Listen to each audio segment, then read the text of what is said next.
اعوذ باللہ من الشیطان الرجیم، بسم اللہ الرحمن الرحیم۔ السلام علیکم۔ 11واں پارے میں سورہ توبہ کے آخری 5 رکوع یعنی رکوع نمبر 12 سے 16 تک اور سورہ یونس مکمل شامل ہے۔ سورہ یونس کے 11 رکوع ہیں اور مکمل طور پر یہ اس پارے میں شامل ہے۔ چلے آئیں آج ہم پارہ نمبر 11 کا مختصر خلاصہ سمجھنے کی کوشش کرتے ہیں۔ بسم اللہ الرحمن الرحیم۔ سورہ توبہ کا رکوع نمبر 12 آیات نمبر 90 سے 99 تک۔ اس میں اللہ کی راہ میں نہ نکلنے والوں کا انجام بتایا گیا ہے۔ سورہ توبہ کے 12ویں رکوع میں ان لوگوں کا ذکر ہے جو غزوہ تبوک میں شریک نہیں ہوئے تھے۔ ان میں سے کچھ منافق تھے جنہوں نے جھوٹے بہانے کیے تھے۔ آگاہ کیا گیا کہ عنقریب جھوٹ بولنے کی بدترین سزا دی جائے گی۔ البتہ ان لوگوں پر کوئی ملامت نہیں جو بیماری، معذوری یا اسباب نہ ہونے کی وجہ سے شریک نہ ہو سکے۔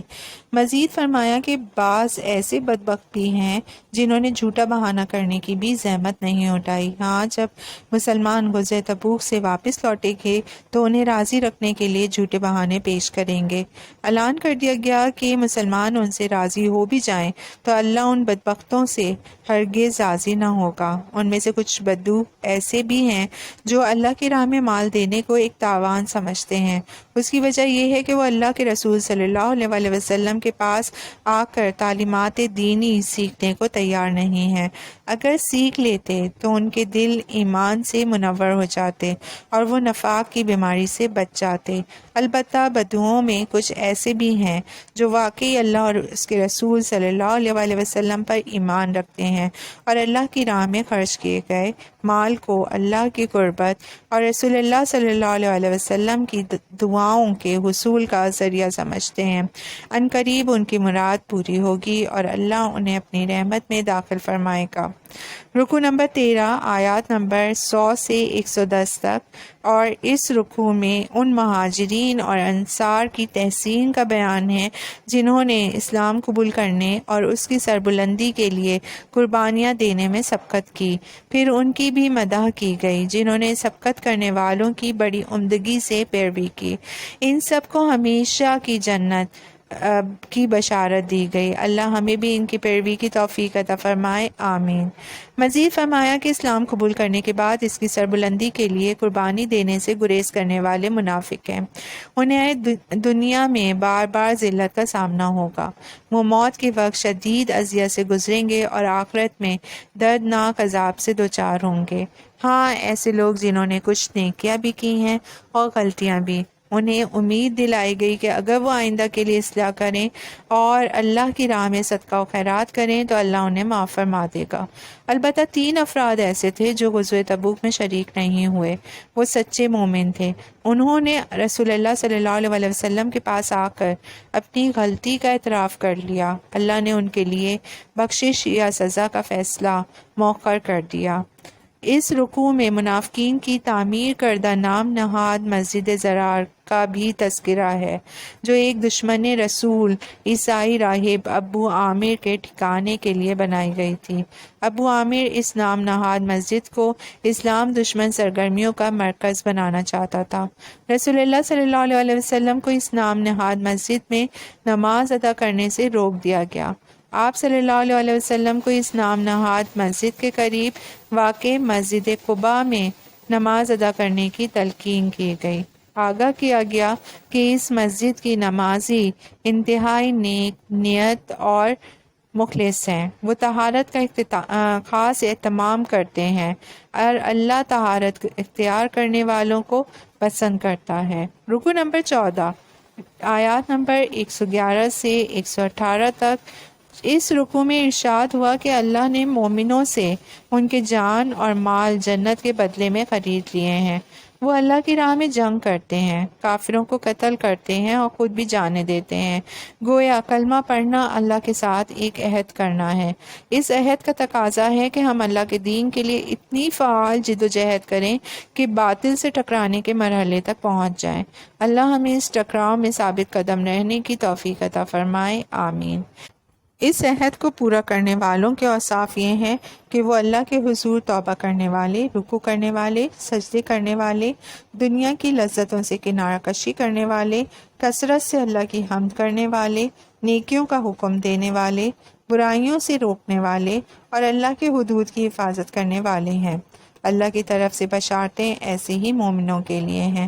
اس رکوع میں ان مہاجر اور انصاری صحابہ کی بھی مدح کی گئی جنہوں نے غزوہ تبوک کی مشکل گھڑیوں میں نبی پاک صلی اللہ علیہ وسلم کا بھرپور ساتھ دیا۔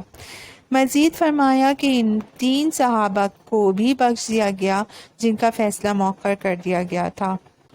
انہوں نے اللہ اور اس کے رسول صلی اللہ علیہ وسلم کے ساتھ وفاداری کا حق ادا کر دیا۔ ان کا 50 روز تک بائیکاٹ کیا گیا، لیکن وہ اللہ اور رسول صلی اللہ علیہ وسلم کے ساتھ محبت کرتے رہے، باقاعدگی سے نمازیں ادا کرتے رہے اور دین اسلام کے ساتھ چمٹے رہے۔ اللہ نے ان کی توبہ قبول فرما لی۔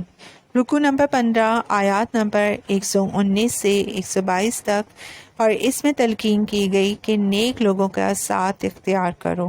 15ویں رکوع میں مومنوں کو ہدایت دی گئی کہ وہ اللہ کی نافرمانی سے بچیں اور اس کے لیے نیک لوگوں کا ساتھ اختیار کریں۔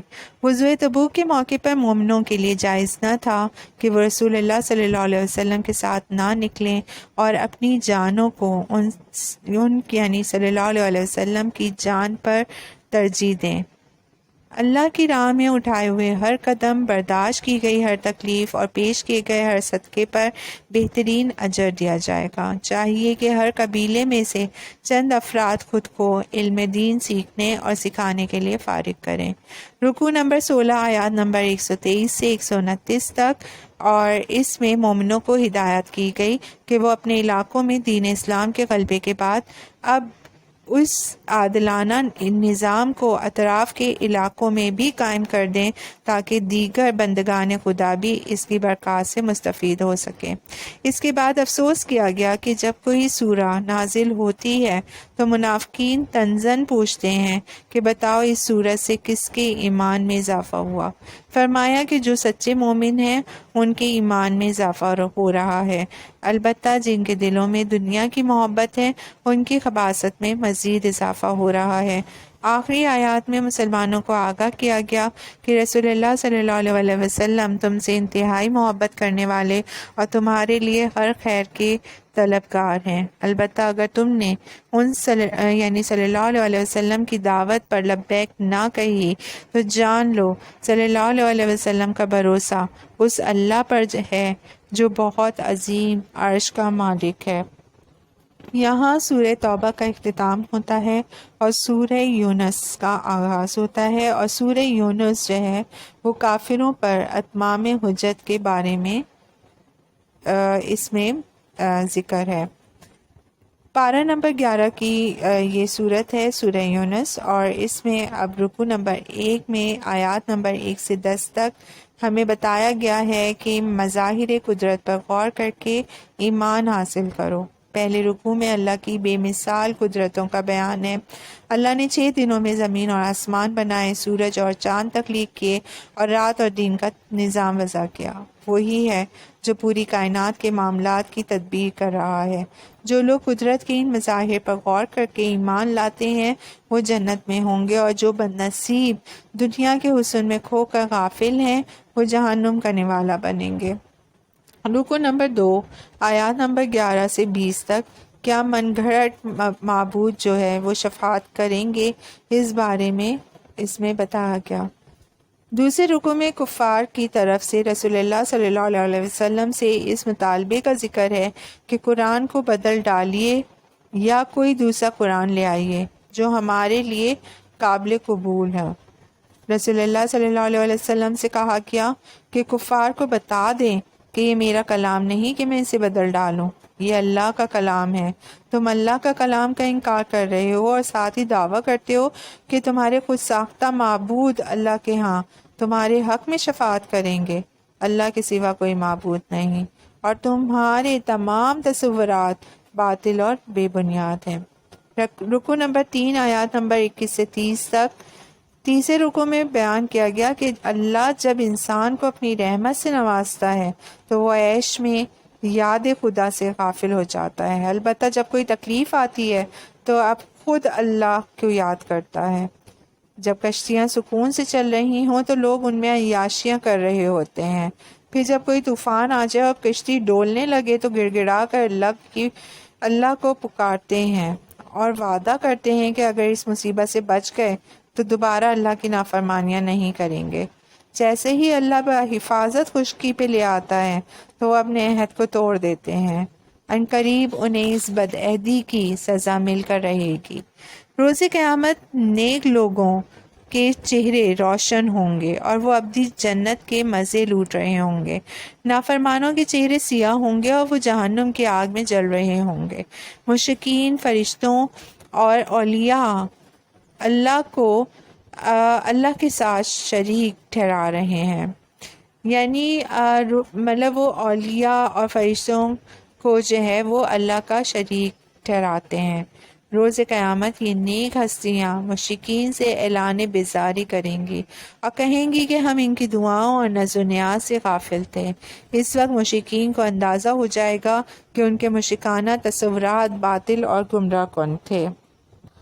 رکوع نمبر 4 آیات نمبر 31 سے 40۔ اس میں مشرکین سے پوچھے گئے سوالات کا ذکر ہے۔ کون ہے جو انہیں آسمان اور زمین سے رزق دیتا ہے؟ کون ان کی بصارت اور سماعت کا اختیار رکھتا ہے؟ کون مردہ کو زندہ اور زندہ کو موت دیتا ہے؟ اتنی بڑی کائنات کو چلانے کی منصوبہ بندی کون کر رہا ہے؟ کون ہے جس نے پہلی مرتبہ کسی شے کو پیدا کیا اور دوبارہ بھی پیدا کرنے کی قدرت رکھتا ہے؟ کس نے سیدھے راستے کی ہدایت کے لیے کتابیں نازل کی ہیں؟ ان تمام سوالوں کا جواب یہ ہے کہ سب کچھ اللہ ہی کرتا ہے۔ اب غور کرو کہ اللہ کے ساتھ کسی اور کو شریک کرنے کا کیا جواز ہے۔ بلا شبہ حق کے اس ایسے ٹھوس دلائل پیش کرنے والا قرآن مجید اللہ کا کلام ہے۔ اگر کوئی سمجھتا ہے کہ یہ اللہ کا کلام نہیں تو مقابلے میں اس جیسی ایک صورت ہی پیش کر کے دکھائیے۔ رکوع نمبر 5 آیات نمبر 41 سے 53 تک۔ اس رکوع میں آگاہ کیا گیا کہ روز قیامت جب لوگوں کو اٹھایا جائے گا تو وہ محسوس کریں گے کہ دنیا کی زندگی کی مدت ایک گھڑی یا اس سے بھی کم ہے۔ یقیناً خسارے میں رہے وہ لوگ جنہوں نے اس قلیل مدت کی زندگی کو غفلت میں گزار دیا۔ اللہ نے تو لوگوں کی ہدایت کے لیے رسول بھیجے ہیں اور لوگوں کو اصلاح کے لیے مہلت بھی دی۔ جب مہلت ختم ہو گئی تو پھر انہیں ملیہ میٹ کر دیا گیا، لیکن کسی کے ساتھ کوئی ظلم نہیں کیا گیا۔ کیا زمین پر بسنے والے عذاب کے منتظر ہیں؟ کیا عذاب کے آنے پر توبہ کریں گے؟ اس وقت کی توبہ ہرگز قبول نہ کی جائے گی۔ رکوع نمبر 6 آیات نمبر 54 سے 60 تک۔ اس میں قرآن کریم کی عظمت کی 4 شانیں بیان کی گئی ہیں۔ یہ انسانوں کے دلوں کو غفلت سے نکالنے والی نصیحت ہے، ان کی باطنی بیماریوں یعنی دنیا کی محبت سے پیدا ہونے والی برائیوں کا علاج ہے، انسانوں کے عقائد و اعمال کی اصلاح کے لیے ہدایت ہے، ایسے مومنوں کے لیے دنیا و آخرت میں رحمت کا باعث ہے جو اس کی دی ہوئی ہدایت پر عمل کرتے ہیں۔ بلا شبہ قرآن اللہ کی رحمت اور فضل کا مظہر ہے۔ لوگوں کو چاہیے کہ وہ قرآن جیسی نعمت کے حصول پر خوشیاں منائیں۔ قرآن کو سمجھنے، اس پر عمل کرنے، اس کے احکامات کے نفاذ اور اس کی تعلیمات کو دوسروں تک پہنچانے والی خدمت اس مال و متاع سے کہیں بہتر ہے جو دنیا دار لوگ جمع کرتے ہیں۔ رکوع نمبر 7 آیات نمبر 61 سے 70 تک۔ اس میں بتایا گیا کہ اللہ کے نزدیک محبوب عمل تلاوت قرآن کریم ہے۔ 7ویں رکوع میں ارشاد ہوا کہ اے نبی صلی اللہ علیہ وسلم آپ کسی حال میں نہیں ہوتے اور اے لوگوں تم کوئی عمل نہیں کر رہے ہوتے مگر اللہ دیکھ رہا ہوتا ہے۔ خاص طور پہ ایک عمل کے نام لے کر ذکر کیا گیا اور وہ ہے تلاوت کلام پاک۔ اللہ کو یہ عمل انتہائی پسند ہے کہ اس کا کوئی بندہ دیگر مصروفیات دنیا کو چھوڑ کر اللہ کی کتاب کی تلاوت کر رہا ہو۔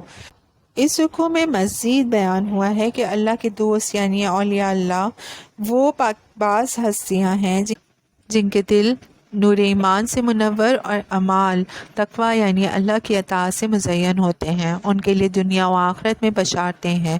راضی برضائے رب کی کیفیت ہر وقت ان کے شامل حال ہوتی ہے، نہ انہیں ماضی کے حادثات پر افسوس ہوتا ہے اور نہ وہ مستقبل کے اندیشوں سے پریشان ہوتے ہیں۔ اللہ ہمیں بھی ایمان اور تقوی کی سعادتیں عطا فرمائے، آمین۔ رکوع نمبر 8 آیات نمبر 71 سے 82 تک، اور 8ویں رکوع میں حضرت نوح علیہ السلام کی اپنی قوم کے ساتھ آخری گفتگو کا ذکر ہے۔ انہوں نے قوم سے کہا کہ اگر میری تبلیغ تمہیں ناگوار محسوس ہو رہی ہے تو پھر تم میرے خلاف جو کر سکتے ہو وہ کر لو، میرا بھروسہ اللہ پر ہے، غور تو کرو، میری تبلیغ بڑی بے غرضی کے ساتھ ہے، میں نے تم سے اس پر کوئی اجر نہیں مانگا۔ بدقسمت قوم کی اکثریت نے ان کی دعوت حق کو جھٹلایا اور آخرکار ہلاکت سے دوچار ہوئی۔ دعوت حق قبول کرنے والے عذاب سے محفوظ رہے اور زمین کے وارث بنا دیے گئے۔ اسی طرح حضرت موسیٰ علیہ السلام اور حضرت ہارون علیہ السلام نے فرعون اور اس کی قوم کو دعوت حق دی اور معجزات کے ذریعے حق کا ثبوت پیش کیا۔ انہوں نے دعوت حق کا مذاق اڑایا اور معجزات کو جادو قرار دیا، معجزات کے مقابلے کے لیے ماہر جادوگروں کو بلایا، جادوگر مقابلے میں شکست سے دچار ہوئے اور اللہ نے حق کا حق ہونا اور باطل کا باطل ہونا ثابت کر دیا۔ رکوع نمبر 9 آیات نمبر 83 سے 92 تک، اور اس میں بیان کیا گیا کہ نبی کے بنی اسرائیل کے محض چند نوجوان حضرت موسیٰ علیہ السلام پر ایمان لائے۔ اس کی وجہ یہ تھی کہ ان کے سردار فرعون کے ایجنٹ بن کر اپنی ہی قوم کے مومنوں پر ظلم و ستم کر رہے تھے۔ حضرت موسیٰ علیہ السلام نے قوم کو صبر اور اللہ پر توکل کرنے کی تلقین کی۔ قوم نے کہا کہ ہاں، ہم اللہ پر توکل کرتے ہیں، اے اللہ تو ہمیں ظالموں کے شر سے محفوظ فرما اور ہمیں ان کے لیے ذریعہ آزمائش نہ بنا۔ اللہ نے حضرت موسیٰ علیہ السلام کو حکم دیا کہ کچھ گھروں کو قبلہ رخ بنا کر مسجد کی صورت دو اور وہاں نماز قائم کر کے اللہ سے مدد کی التجا کر دو۔ اس وقت ہیکل سلیمانی تو بنا ہی نہیں تھا، البتہ قبلے سے مراد خانہ کعبہ ہے، گویا بنی اسرائیل کا بھی اول قبلہ خانہ کعبہ ہی تھا۔ حضرت موسیٰ علیہ السلام نے اللہ سے فریاد کی کہ آل فرعون کے پاس مال، اسباب اور قوت کی فراوانی ہے جس کے ذریعے وہ لوگوں کو اللہ کی راہ سے روک رہے ہیں، اے اللہ ان کے مال و اسباب کو تباہ کر دے اور انہیں ایمان لانے سے محروم کر دے۔ اللہ نے یہ فریاد سن لی اور فرعون کو اس کے لشکر سمیت غرق کر دیا۔ غرق ہوتے ہوئے فرعون نے کہا کہ میں ایمان لاتا ہوں بنی اسرائیل کے معبود اللہ پر۔ اللہ نے فرمایا کہ موت سامنے آ جائے تو ایمان لانا قبول نہیں کیا جاتا، اب تمہاری لاش کو محفوظ کر کے لوگوں کے لیے نشان عبرت بنا دیا جائے گا۔ رکوع نمبر 10 آیت نمبر 93 سے 103 تک، اور 10ویں رکوع میں قوم یونس کی تحسین ہے۔ کئی قوموں نے اللہ کی نافرمانیاں کی، لیکن یہ واحد قوم تھی کہ جس نے عذاب کے آثار دیکھے تو توبہ کی اور ایمان لے آئی۔ اللہ نے اسے معاف کر دیا اور پھر ایک مدت تک اسے مال و متاع سے نوازتا رہا۔ رکوع کے آخر میں دعوت دی گئی کہ دیکھو تو صحیح کائنات میں اللہ کی قدرت کے کیسے کیسے مظاہر ہیں، اور ان پر خود غور کر کے ایمان کی دولت حاصل کی جا سکتی ہے۔ ایمان لانے والے کامیاب اور اس سے محروم رہنے والے برباد ہوں گے۔ اب پارہ نمبر 11 کا آخری رکوع ہے، یعنی سورہ یونس کا بھی یہ آخری رکوع ہے، رکوع نمبر 11 اور آیات نمبر 104 سے 109 تک۔ اس میں ہمیں بتایا گیا کہ باطل کے ساتھ سمجھوتہ نہیں ہو سکتا۔ مکی دور کے آخر میں صدران قریش نبی اکرم صلی اللہ علیہ وسلم کو دعوت دے رہے تھے کہ آپ صلی اللہ علیہ وسلم ایک معین عرصے تک ہمارے بتوں کی پرستش کریں، پھر ہم اتنے ہی عرصے آپ صلی اللہ علیہ وسلم کے معبود واحد کی پیروی کریں گے۔ اس رکوع میں نبی اکرم صلی اللہ علیہ وسلم کو حکم دیا گیا کہ اعلان کر دیں کہ میں اللہ کے سوا کسی ہستی کی پرستش نہیں کروں گا اور نہ ہی کسی ایسے معبود کو پکاروں گا جو میرے لیے کسی نفع یا نقصان کا اختیار نہیں رکھتا۔ اللہ نے لوگوں کے لیے قرآن کی صورت میں حق نازل کر دیا ہے، جو حق قبول کرے گا تو وہ اپنی ہی جنت کو سنوار دے گا، جو حق قبول نہیں کرے گا وہ اپنے لیے ہی جنت کی آگ کو بھڑکائے گا۔ نبی اکرم صلی اللہ علیہ وسلم کو تلقین کی گئی کہ قرآن کی پیروی کریں اور حق پر ڈٹے رہیں یہاں تک کہ اللہ کی طرف سے حق و باطل کے درمیان فیصلہ کر دیا جائے۔ یہاں 11واں پارہ اختتام پذیر ہوتا ہے اور انشاءاللہ ہم 12ویں پارے کا آغاز کریں گے اور ہم اس کا بھی مختصر خلاصہ سمجھنے کی کوشش کریں گے۔ اللہ آپ لوگوں کو سمجھنے کی اور مجھے سمجھنے اور سمجھانے دونوں کی توفیق عطا فرمائے اور سب کو اپنے حفظ و امان میں رکھے، آمین ثم آمین۔